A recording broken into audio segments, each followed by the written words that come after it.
Hey everyone, back at Maricopa Live Steamers. This time is a little bit of an impromptu video, not too much planning, but I have been promising to give an update of my fleet. So I'm here at the club at my little storage space, one of the quote dog houses here, since they're so small, at least compared to the big houses, which are the large containers. Anyway, got a lot of stuff going on since the last time I've updated.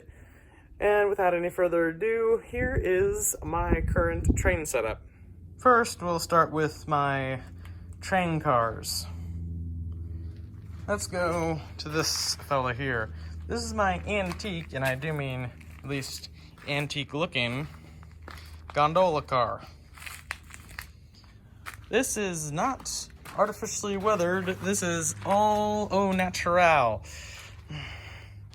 Even with antique trucks that are in questionable condition, might have to do some adjustment work on the trucks. We'll see. This is, as far as I know, originally from Arizona. I got this back in Bakersfield when I was living in California because this little sticker says American Traction Company, Scottsdale, Arizona. Might want to make a reproduction of that.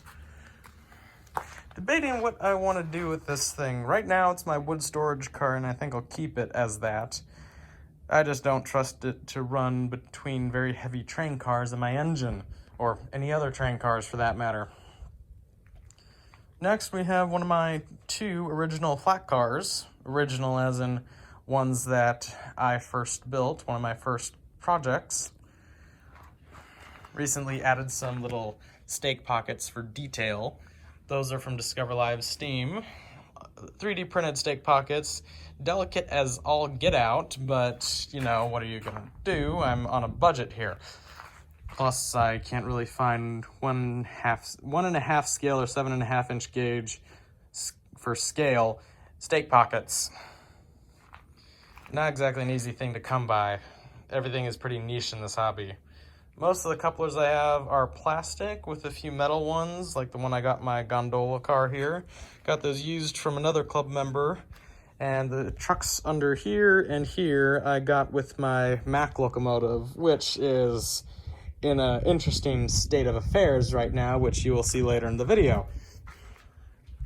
Next, this might deceive some people, but this originally was my very first flat car and riding car. The riding bench seat for this one is stored in my box car back there, which we'll get to in a moment. This is the original, the frame of this is my original and very first car I built. In order to make it into gondola, I redid all the decking on the car, stained it to give it another coat, made panels for the sides and little strips. This is all wood, each of these cars. No steel framing in these, but they are reinforced because the frames on at least the riding cars are a 2x6 board that is very, very sturdy, proven time and again. Got plenty of chocks in this. I've learned you can't have too many chocks, trust me on that. This one I have fitted with metal couplers and, cast couplers. I think they're old mountain car couplers that I got for free thrown in with another purchase I had. And I also have metal pockets that are heavily screwed into the wood. Most of the other pockets I have with the plastic couplers I got off of there's one guy from Hawaii that sells these in pairs, like 15 to 20 bucks for a single pair of cast iron pockets. Very nice things, and I'll tell the plastic couplers work wonderfully. Those are from AccuTie, and I can put a lot of links in the description if you'd like. You can check those out. More couplers here, same kind. Right here, I think I'll pull out the rest of the train in a moment, is my box car. This boxcar was built over a decent period of time as I was sort of between California and Arizona for a short period. Well, I'm in Arizona, living in Arizona, but had to come back on a regular basis to go to meets and other stuff. And when I saw my parents, I slowly worked on this boxcar. I think it turned out pretty good, even though it is quite basic. In here, have some of the bench seats and larger pieces of plywood stored. Bench seats for my other flat car too. That's a new build flat car, which we will get to when we get back home to my garage. But I need to pull out the rest of the train a bit more in order to show the caboose that's still tucked away. Here's the other end of the boxcar. This is the only one that I could say I have done most prototypically correct, as I have built a regular frame underneath. Again, at least I thought I did a good job. This was a very tedious task to deal with, and mounting the couplers could be better. Don't really have too many good options with the resources I have. Anyway, and the trucks I got used from a member at Maricopa here. Also, the trucks that are underneath the gondola, those are brand new, well, a few months old, 2 months old, trucks from Titan's Trains. Even got a sticker to prove it, which is in the caboose. Here is the caboose. Still work in progress, can be run though. This will be a conductor's car. I have a seat for it, as in one of these nice comfy seats that I have here from Bass Pro Shops. Boat seats work wonders in this hobby. I'll use it as for storage and stuff. Need to add doors. I have a few windows that I made up for it, so those will be installed soon enough.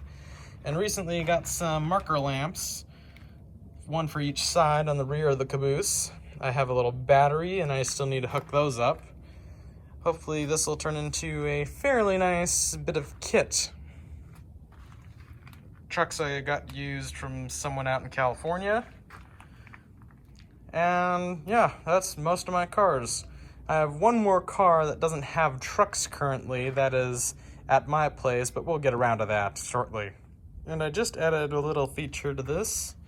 A questionable wiring job, but it works. Watch this.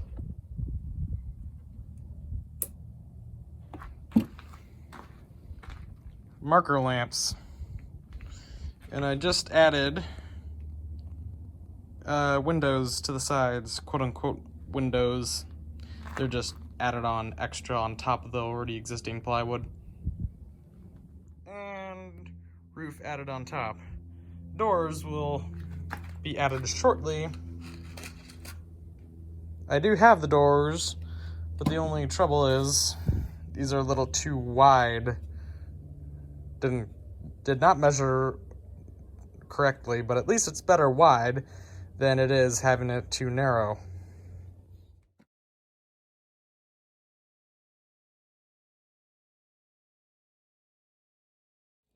Well, now we are back at my place, my current place. And the garage, I do have some use of the place, even though I rent a room, which is nice. So, I have 2 locomotives here and a flat car without trucks. Everything is based on Pacific Electric here, except the one old gondola which you saw in the previous clips at Maricopa Live Steamers. And this one engine I did not initially build myself, I've just improved it. So, let's go through and see what's in here, shall we? Let's start with the smallest item here. We have Pacific Electric 1510, also known as 00196. This I bought initially from Steve Eastland out in California. He built this himself about 5 years ago or so. All it was just this, this cab, I guess you could call it, the frame, pedestals, and the wheels I had to remove when the motors, and the explanation about that self-propelled flat car from last week's video. So here's the flat car body from that little experiment. I motorized a set of Cannonball trucks since my Mack engine is a Cannonball product, so it's compatible. Motorized the trucks by swapping out the axle sets with the motorized axles. Put a control system in there as well to actually power it with a little, not so little, but a deep cycle battery, which is standard for this hobby in electrics. And, well, I put the electronics in here and put those same electric motors from my Mack and the old flat car in here. Or the new flat car. This flat car was actually wholly built in Arizona. Meanwhile, this thing built mostly in California and finished in Arizona. There's the axles, just clears the rails and switches, which is the important part. I have the electronics under here, the batteries under this little crate that I made.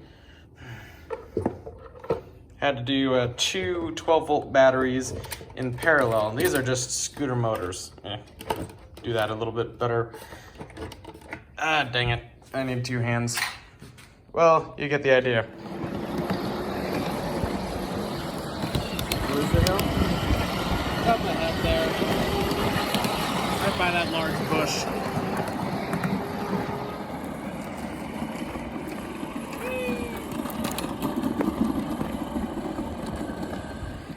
And then here is Pacific Electric 1599. Well, it will be. It's coming along pretty good. Just do a little demonstration for proof of concept.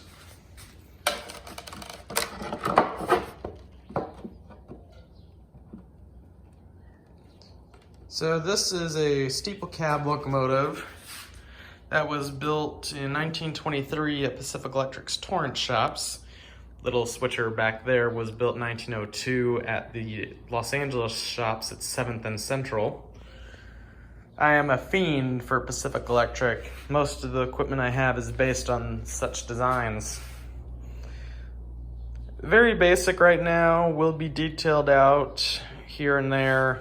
It'll be a slow process. But yeah, I have two engines.